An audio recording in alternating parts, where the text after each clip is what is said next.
En Israël, le confinement encore en vigueur pendant quelques jours, la commission de la Constitution, des lois et de la justice de la Knesset s'est justement réunie à Jérusalem pour approuver l'extension des pouvoirs d'urgence du gouvernement. Les députés ont discuté de la possibilité d'approuver une extension des mesures d'urgence, tandis que l'opposition a critiqué la fermeture des petites entreprises dans le cadre de ce confinement. Il n'y a aucune raison de les fermer, c'est ce qu'a déclaré Karine El-Ahrar, qui est députée du parti Yesh Atid. Dans le même temps, le président du comité, Yaakov Asher, du parti Yahadut HaTorah, a critiqué le plan de feu de signalisation du professeur Roni Gamzo. Les députés ultra-orthodoxes ont été très critiqués à l'égard de ce plan, affirmant qu'il discrimine leur communauté où ils ont été recensés, où le taux d'infection a été recensé un des plus hauts du pays. Nous devons apporter un plan d'action pratique avec une réponse économique pour les citoyens des villes dans lesquelles les restrictions seront imposées, a déclaré le député Asher. Et puis le confinement général était nécessaire.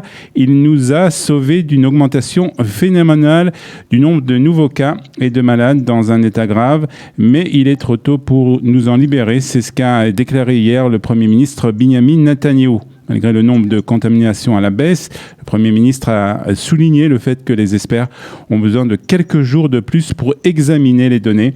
La semaine dernière, le professeur Gamzo, en charge de la lutte contre le coronavirus, et le ministère de la Santé ont présenté un plan en plusieurs étapes qui commencera lorsque le nombre de nouveaux cas quotidiens sera d'environ 2000 par jour.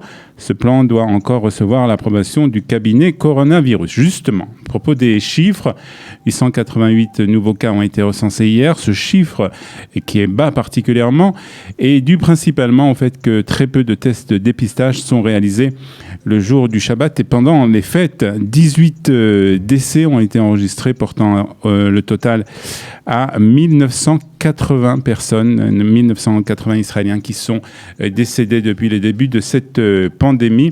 Et puis 124 personnes sont dans un état grave et 230 sous respirateur artificiel. Et puis, dans le registre de la politique, Keren Turner Eyal, la directrice générale du ministère des Finances, a annoncé hier sa démission.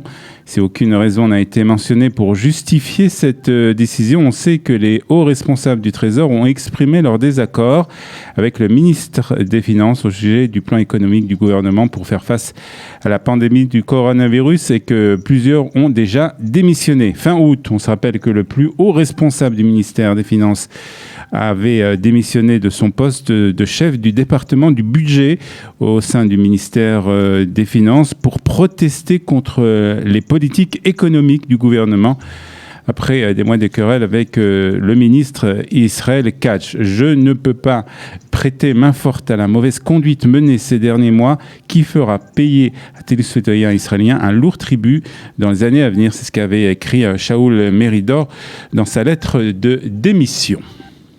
Et puis au chapitre diplomatique, Olivier, c'est aujourd'hui que l'accord de normalisation entre Israël et les Émirats arabes unis sera présenté au gouvernement et à la Knesset.